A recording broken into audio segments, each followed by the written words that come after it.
মাঝে মধ্যে আমাকে প্রশ্ন করে লোকজন যে দেশের শিল্প সাহিত্য সংস্কৃতিতে কারা খুব ভালো করেছে, মৌলিক অবদান কাদের, বিশেষ করে গানে সঙ্গীতে। এই জায়গাতে মৌলিক প্রতিভাবান মানুষ বাংলায় কারা কারা ছিল। আমি বাংলার গান শুনছি দীর্ঘকাল যাবৎ।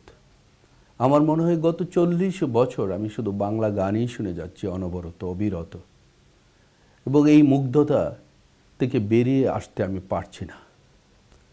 কিন্তু আমার কাছে মনে হয়েছে বাংলাদেশে, আমি পশ্চিমবঙ্গের কথা বলছি না, বাংলাদেশে স্বাধীনতা উত্তরকালে দুজন মুক্তিযোদ্ধা, গীতিকার এবং সুরকার, যাদেরকে এই প্রজন্ম বা পরবর্তী প্রজন্ম আমি মনে করি যে তারা স্মরণ করে রাখবে, তারা স্মরণীয় এবং বরণীয় হবেন। এদের একজন আহমদ ইমতিয়াজ বুলবুল। আমি যে দুজনের নাম বলবো এর অপরজনের নাম লাকি আখন্দ। এই দুজনেই মুক্তিযোদ্ধা ছিলেন, সরাসরি মুক্তিযুদ্ধে অংশগ্রহণ করেছিলেন। কিন্তু আজকে আমার বক্তব্য হলো আহমদ ইমতিয়াজ বুলবুলকে নিয়ে। বুলবুল গত 2019 সালে মৃত্যুবরণ করেছে। 1956 সালে তার জন্ম হয়েছিল। একজন মুক্তিযোদ্ধা। তিনি কোথায় কোথায় মুক্তিযুদ্ধ করেছে এগুলো আমি পড়েছি, দেখেছি, এবং এই আজিমপুর কলোনিতে উনি বড় হয়েছেন। এই সব কিছুকে লিঙ্ক করে আমি তাকে নিয়ে কয়েক মাস আগে একটি লেখা লিখেছিলাম। এই লেখার শিরোনাম ছিল মুখটা মনে করিয়ে দিলাম। বাংলাদেশ প্রতিদিনে আমার এই কালামটা ছিল।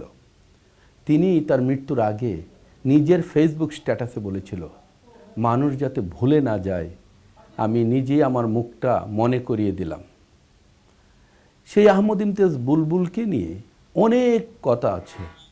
এই অসাধারণ এবং মৌলিক গানের যে প্রতিভাবান গীতিকার এবং সুরকার, তার প্রতি অতল শ্রদ্ধা আমার ব্যক্তিগত পক্ষ থেকে এবং বাংলা গান যারা শুনছেন নিয়মিত তাদের পক্ষ থেকে। তার সৃষ্টি অপূর্ব কিছু আছে গানের মধ্যে।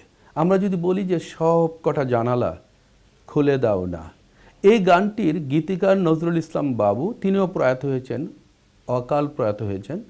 কিন্তু এই গানটা যখন আহমদ ইমতিয়াজ বুলবুল সুর করেন, তারপরেই কিন্তু এটি বাংলাদেশে সবচেয়ে বেশি দেশের গান হিসেবে সবচেয়ে বেশি জনপ্রিয়তা পায়।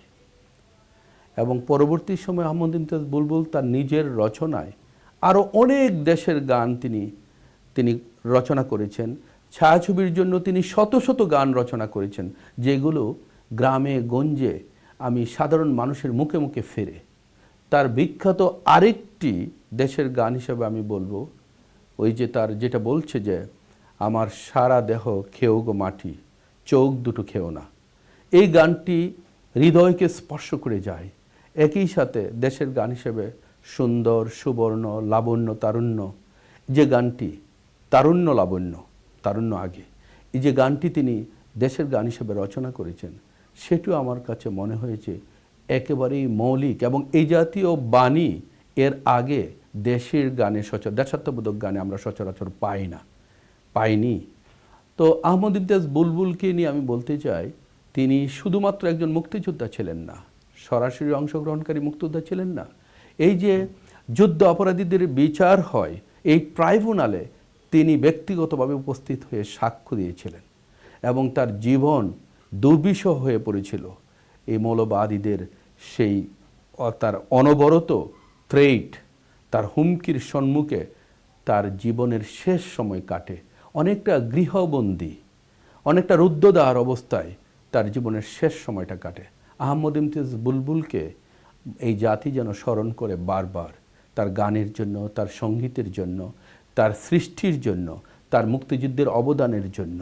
এবং এইভাবে একেবারেই শেষ সময়ে যে দারিদ্র্যের মধ্যে, অনটনের মধ্যে, দৈন্যতার মধ্যে, অন্তত আর্থিকভাবে আমি বলবো, তিনি যে জীবন শেষ করেছেন, এই জন্য আমি ব্যক্তিগতভাবে অনুশোচনায় ভুগি।